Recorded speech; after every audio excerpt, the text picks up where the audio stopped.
Capítulo 8. Cuando eres quien eres. Los mundos de la imaginación y la razón y el universo implícito. Cuando eres determina dónde estás. El espacio es, en muchos sentidos, más oportuno de lo que crees. No me refiero a los conceptos habituales de tiempo, por supuesto, de momentos consecutivos, sino de una determinada dimensión de actividad en la que transcurre tu espacio. Mientras estemos tratando de explicar el origen de su mundo de una manera nueva, estaremos introduciendo muchos temas que pueden no aparecer usualmente en tales discusiones. El mundo, tal como lo conocéis, emerge de una esfera interior, más extensa, de dimensiones hacia la realidad. Se apoya entonces en un marco aparentemente visible. Más allá de ciertos niveles, es casi insignificante hablar en términos de partículas, pero por ahora usaré el término partículas invisibles, porque están familiarizados con él. Las partículas invisibles, entonces, forman la base de su mundo. Las partículas invisibles a las que me refiero, sin embargo, tienen la capacidad de transformarse en masa, o de despojarse de ella. Y las partículas invisibles de las que hablo, no solo poseen conciencia, sino que cada una de ellas es, si se quiere, una semilla que contiene en sí misma un potencial para un número infinito de gestalts. Cada una de estas partículas invisibles contiene en sí misma el potencial de embarcarse en un número infinito de variaciones probables de conciencia. Hasta ese punto, tales partículas psicológicas se encuentran en esa etapa no especializadas, mientras que contienen en sí mismas la capacidad innata de especializarse en cualquier dirección que se haga adecuada. Pueden estar, y están, en todas partes a la vez. A veces operan con masa, y a veces sin ella. Ahora estás compuesto de esas partículas invisibles, y también lo está todo lo demás que puedes percibir físicamente. Hasta ese punto, hasta ese grado, porciones de tu propia conciencia están en todas partes a la vez. No se pierden, ni se extienden de una manera generalizada, sino que responden agudamente, y están tan alerta como lo está ahora su conciencia familiar. El yo del que eres consciente representa solo una posición en la que esas partículas invisibles se cruzan, ganan masa y acumulan forma. Los científicos solo pueden percibir un electrón tal como es para ellos. Realmente, no pueden rastrearlo.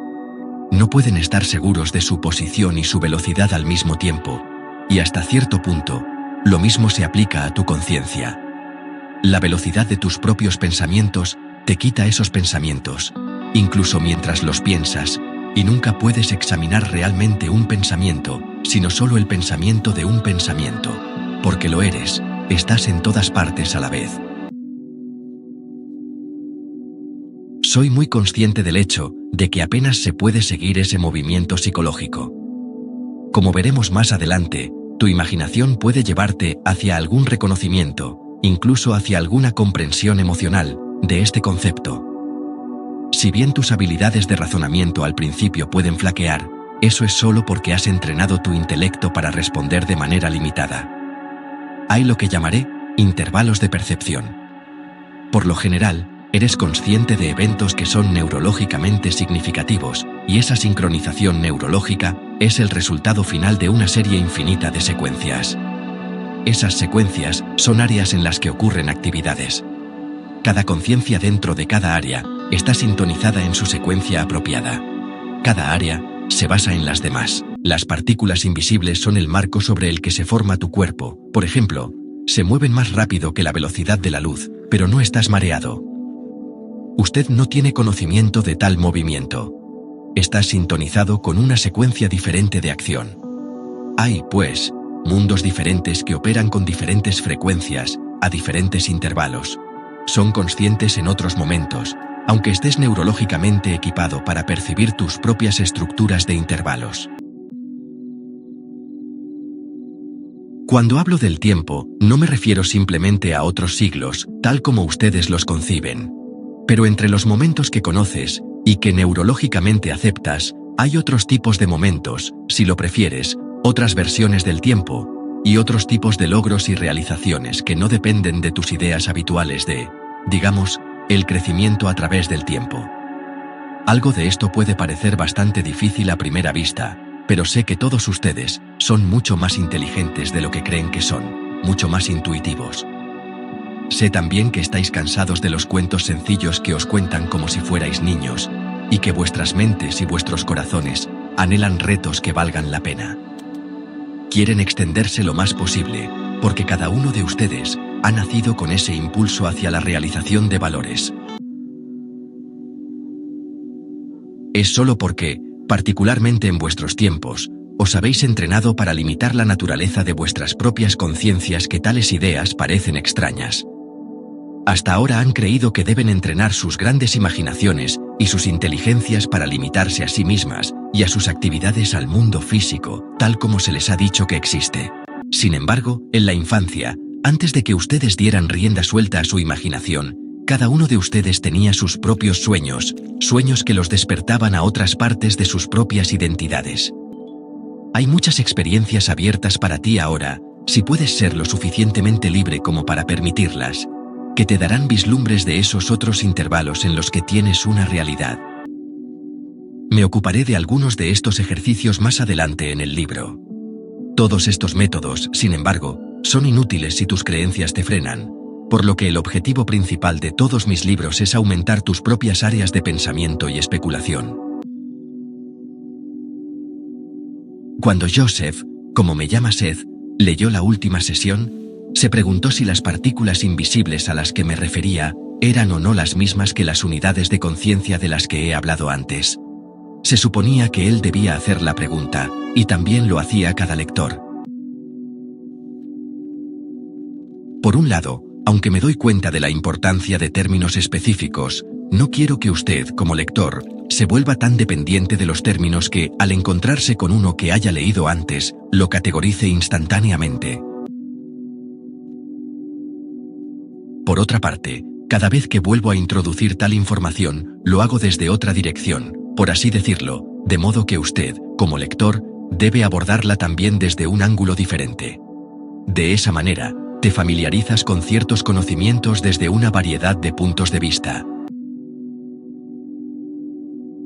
Al leer esos pasajes, la pregunta misma, ¿son estas, después de todo, las unidades de conciencia a las que se hizo referencia anteriormente? Debería haber hecho que tu intelecto y tu intuición trabajaran para unirse, aunque solo fuera ligeramente, de otra manera. En otras palabras, por supuesto, espero inspirar tanto su imaginación como su inteligencia en este capítulo y en esta sección del libro, dedicada a este tema. Recuerden, de nuevo, que el universo manifiesto emerge de una realidad subjetiva, una que está implícita en la naturaleza misma de su mundo mismo. Me gustaría, entonces, que pensaran en esas unidades de conciencia desde una escala completamente diferente de eventos. Imagina, ahora, hasta donde puedas, la existencia de todo lo que es, una conciencia tan magníficamente compleja que lo que podríamos llamar sus propios compartimentos psicológicos son, literalmente ahora, infinitos. Todas las apariencias del tiempo y toda experiencia del mismo deben ser psicológicas. La velocidad de los electrones, por ejemplo, reflejaría su movimiento psicológico. Todo lo que es, como fuente de todas las realidades y experiencias, es tan psicológicamente complejo, tan multidimensional creativo, que constantemente se sorprende a sí mismo. Es, en sí mismo, el universo invisible que está en todas partes implicado dentro de su mundo, pero que se manifiesta a su percepción solo a través del tiempo histórico.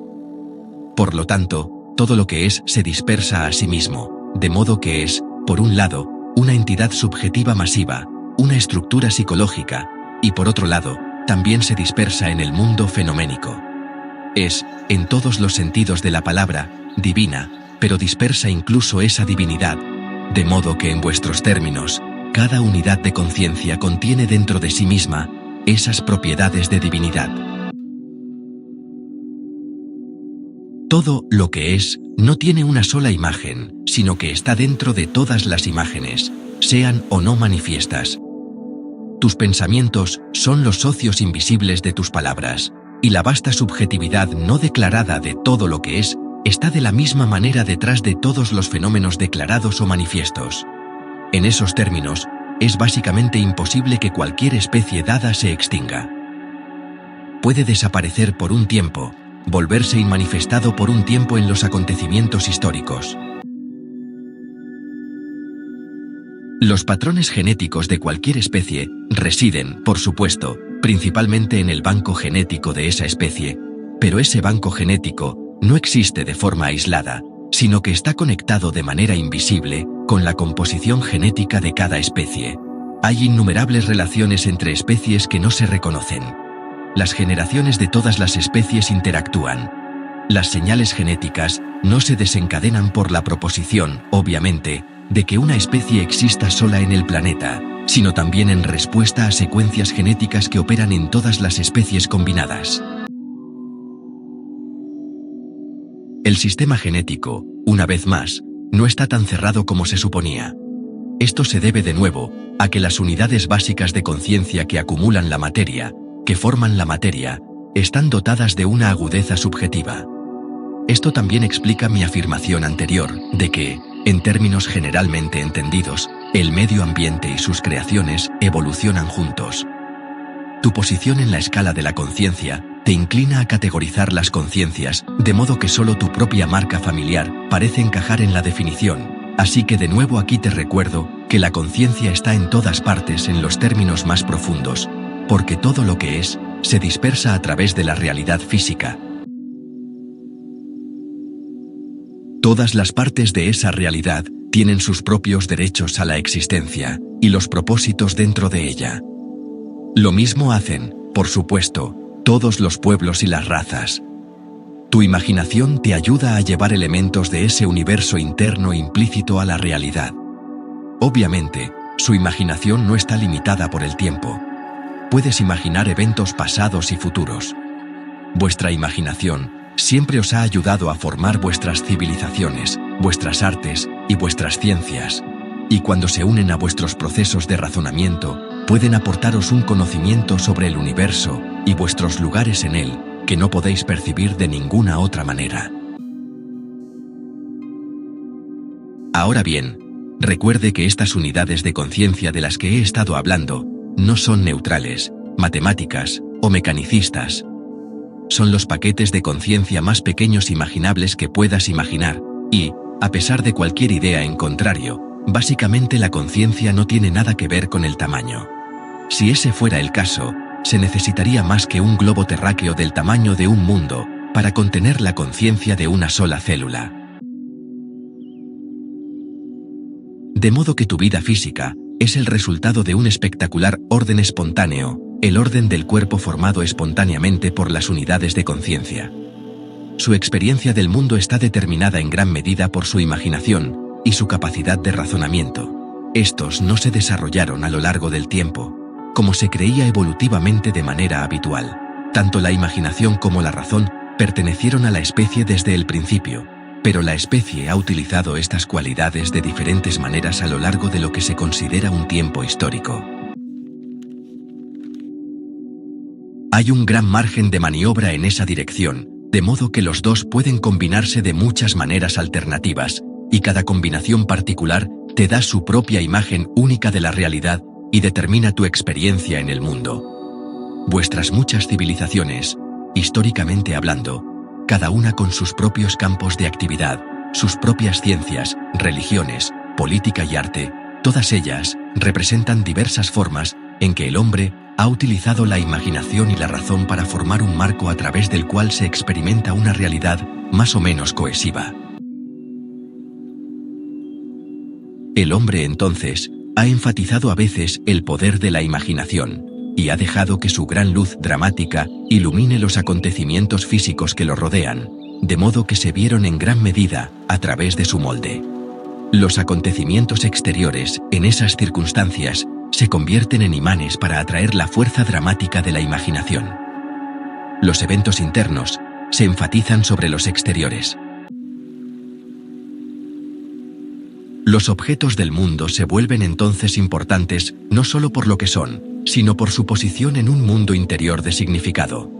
En tales casos, por supuesto, se hace muy posible ir tan lejos en esa dirección, que los acontecimientos de la naturaleza casi parecen desaparecer en medio del peso de su contenido simbólico. En los últimos tiempos la tendencia ha ido en la dirección opuesta, de modo que las capacidades de la imaginación se consideraban altamente susceptivas, mientras que los acontecimientos exteriores se consideraban los únicos aspectos de la realidad. Terminaste con un tipo de mundo de verdadero o falso, en el que parecía que las respuestas a las preguntas más profundas sobre la vida podían ser respondidas de manera correcta y adecuada mediante una prueba de opción múltiple. La imaginación del hombre parecía entonces aliada con la falsedad, a menos que sus productos pudieran ser aprovechados en la existencia materialista. En ese contexto, la imaginación solo era tolerada porque a veces ofrecía nuevas invenciones tecnológicas. He tomado dos ejemplos contrastantes de las muchas maneras en que los poderes de la imaginación y los del razonamiento pueden ser utilizados. Sin embargo, hay infinitas variedades, cada una subjetiva y genéticamente posible, y muchas, por supuesto, que aún no han desarrollado como especie. Ruburt ha recibido hoy una carta de un hombre que sin duda sería etiquetado como esquizofrénico. Ruburt estaba angustiado, no solo por la situación del individuo, sino también por las implicaciones filosóficas. ¿Por qué demonios, pensó, debería alguien formar tal realidad? Ahora bien, en lo que respecta a la cuestión de los trastornos mentales, es muy importante que se haga hincapié en la integridad individual, en lugar de en las definiciones generales que suelen concederse a cualquier grupo de síntomas.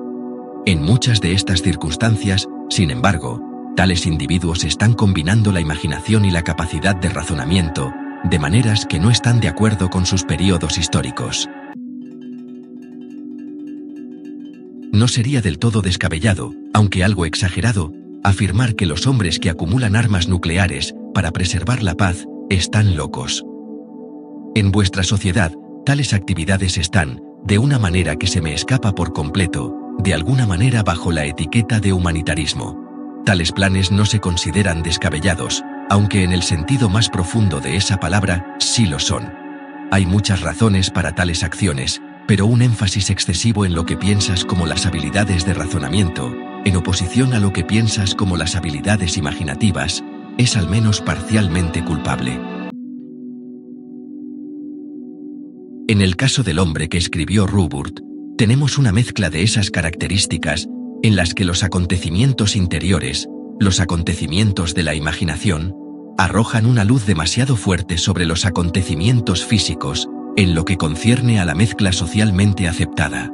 Una vez más, no estoy hablando de todos los casos de trastorno mental aquí. Sin embargo, quiero hacer notar que su preciada norma psicológica como especie significa que también se les debe permitir un gran margen de maniobra en el uso de la imaginación y el intelecto. De lo contrario, podrías quedar atrapado en una postura consciente rígida, una en la que tanto la imaginación como el intelecto no podrían avanzar más. Es de vital importancia que te des cuenta de la gran diversidad psicológica que está presente en tu comportamiento psicológico, y esas variedades de experiencia psicológica son necesarias. Le brindan retroalimentación psicológica vital, y ejercen el alcance de sus habilidades de manera que, en general, son más ventajosas. El hombre que escribió quiere vivir en gran medida en su propio mundo. No le hace daño a nadie. Se mantiene a sí mismo la mayor parte del tiempo. Su visión de la realidad es excéntrica desde la mayoría de los puntos de vista. Añade un sabor al mundo que de otro modo faltaría, y a través de su misma excentricidad, hasta cierto punto muestra a otras personas que sus rígidas visiones de la realidad pueden tener grietas aquí y allá. No pretendo idealizarlo a él ni a otros de su especie, sino señalar que puedes usar tu imaginación e intelecto de otras maneras que lo haces. De hecho, tales modas no solo son genéticamente posibles, sino genéticamente probables, un asunto que discutiré más adelante en el libro. La imaginación, por supuesto, se ocupa del universo implícito, de esas vastas áreas de la realidad que no se manifiestan físicamente, mientras que la razón suele ocuparse de la evidencia del mundo que tiene delante. Esa afirmación es generalmente cierta, Pero específicamente, por supuesto, cualquier acto de la imaginación involucra razonamiento, y cualquier acto de la razón involucra la imaginación. Ahora bien, a veces hay dificultades casi insuperables involucradas de mi parte, al tratar de explicar el origen de su mundo. Piensas que tu universo tiene ciertas dimensiones, y quieres una explicación basada más o menos en la proposición de que esas dimensiones mismas hicieron posible el origen, que, sin embargo, debe haber surgido de otras dimensiones más grandes de la actualidad que las contenidas en tu universo mismo. Los términos de la realidad, dentro de su universo, no pueden sostener o contener ese contexto más vasto en el que suceden tales eventos maestros. Por lo tanto, debo seguir hasta cierto punto las referencias tradicionales que usted utiliza para definir los eventos. Mientras lo hago, también estoy tratando de introducirles, al menos intuitivamente, a un marco más amplio, en el que los acontecimientos se extienden a caballo entre la realidad que ustedes conocen. Sin embargo, comenzaremos con los temas en los que es muy posible que parezcan ocurrir contradicciones, ya que sus propias definiciones de un evento son tan simples que ignoran ramificaciones más grandes, ramificaciones que reconocerían cualquier contradicción aparente en una unidad general mayor de estructura y acción. Tu imaginación será de gran valor aquí, porque a menudo pueden percibir unidades que no son evidentes para el intelecto, al que has entrenado para tratar específicamente con la evidencia del aquí y ahora. Hay fases de relación, ritmos y armonías de consciencia desde cuyo infinito se hincha la música molecular de su universo. Tu lugar en esos ritmos es muy vital. Existes en una especie de intervalo original, aunque, si puedes, piensa en la palabra intervalo sin las connotaciones de un tiempo continuo. Es como si un número infinito de orquestas estuvieran tocando simultáneamente, y cada nota que se toca también se toca en todas sus posiciones probables, con cada una de las otras notas posibles, y en combinación con todas las versiones probables de la pieza completa que se está tocando. Entre las notas sonadas habría intervalos, y esos intervalos no sonados también formarían parte de un ritmo masivo, no establecido del que dependería el desarrollo de toda la producción sonora. Los intervalos no sonados también serían eventos, por supuesto, señales para la acción, disparadores para la respuesta. Tu universo declarado surgió de ese tipo de intervalo, emergiendo de un evento maestro cuya verdadera naturaleza permanece sin ser capturada por tus definiciones, por lo que habrá lugares en nuestro libro donde puedo decir que un evento conocido por ti es verdadero y falso al mismo tiempo, o que es tanto mito como hecho. Y al hacerlo, espero conducirte hacia una comprensión psíquica de un tipo de evento demasiado grande para tus categorías habituales de verdadero y falso. Quizás, entonces, dejarás que tu imaginación juegue con los acontecimientos habituales de tu mundo, y vislumbres al menos en parte ese mayor brillo que los ilumina, de modo que te conduzca intuitivamente a un sentimiento de la fuente de los acontecimientos y de la fuente de tu mundo. Las unidades de conciencia que he mencionado son eso, y se comportan como he dicho. También son, en otros términos, entidades, fragmentos de todo lo que es, si lo prefieren, fragmentos divinos de poder y majestad, que contienen de todos los poderes de la conciencia tal como la conciben, concentraciones sin sustancia en sus términos. Hay muchos otros universos además del tuyo, cada uno con sus propios intervalos, su propia armonía. Sus ideas sobre el tiempo histórico impiden mis explicaciones. En esos términos, la realidad de tu mundo se remonta mucho más atrás de lo que imaginas y en esos términos, necesitas las calificaciones. Tus antepasados han visitado otras estrellas como tu planeta ha sido visitado por otros. Algunos de estos encuentros se cruzaron en el espacio y el tiempo, pero otros no. Hay infinitas versiones de la vida. Hay entonces otras especies como la tuya, y en las vastas especificaciones de existencia que tu realidad no puede contener, ha habido civilizaciones galácticas que se unieron cuando las condiciones eran correctas.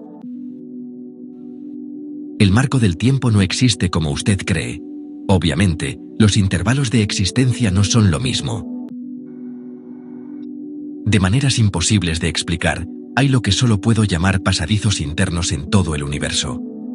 Ustedes saben cómo una asociación puede de repente en sus mentes conectarlos con un evento pasado tan claramente que casi parece ocurrir en el presente, y de hecho, un recuerdo lo suficientemente fuerte es como un evento fantasma.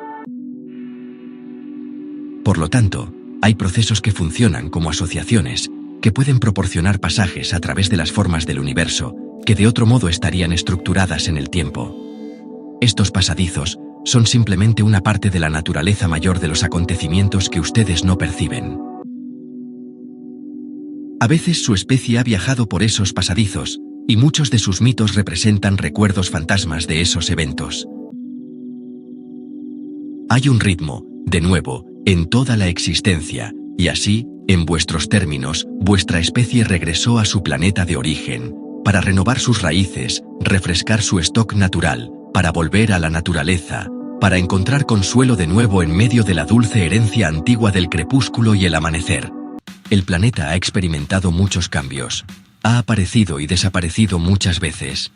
Se apaga y se enciende, pero debido a los intervalos de su atención, cada periodo de encendido parece durar millones de años, por supuesto, mientras que en otros niveles, la Tierra es como una luciérnaga, parpadeando de vez en cuando. No pretendo con esta descripción minimizar la importancia de la vida física, porque todo lo que es dota a cada porción de su propia realidad transformada, de una existencia única, que no está duplicada en ningún otro lugar. Y cada chispa de conciencia está dotada de una herencia divina que nunca se extingue, una chispa que es evidente en todos los demás rincones del universo.